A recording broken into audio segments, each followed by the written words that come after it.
এটা দুবাই বস।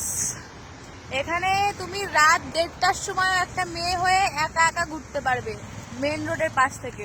দেখো main road, এখানে তোমাকে কেউ বলতে আসবে না রাত 8টার পরে কেন বেরিয়েছো বাড়ির থেকে, তোমার সাথে কোনো কিছুই হতে পারে। রাত 8টার পরে বেরোনো বারণ, কেউ বলতে আসবে না। এখানে তুমি ফুললি সেফ, ফুললি 100% কনফিডেন্সের সাথে একটা মেয়ে হয়ে রাস্তা দিয়ে যেতে পারবে। এই যে আমার চাবি রুমের।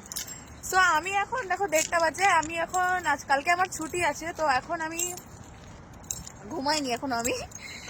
সো আমার না খুব নুডলস খাওয়ার ক্রেভিংস হচ্ছে। তো আমি যাচ্ছি এখন নুডলস আনতে শপে, একা একা যাচ্ছি। এখানে তোমাকে কেউ বলতে আসবে না, এখানে তোমার কোনো ভয় নেই। তুমি একা একা চাইলে একটা মেয়ে হয়ে রাস্তা দিয়ে হেঁটে হেঁটে 1:30টার সময় আরামসে যেতে পারবে, নো টেনশন।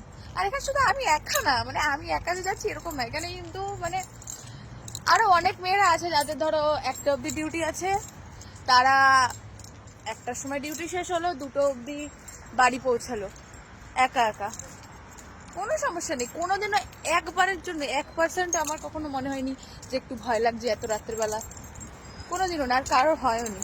তো এটা হচ্ছে দুবাই। জানি না ইন্ডিয়াতেও কবে এরকম মানে এতটা কনফিডেন্সের সাথে একটা মেয়ে যেতে পারবে রাত 1:30টার সময় মেন রোডের পাশ থেকে।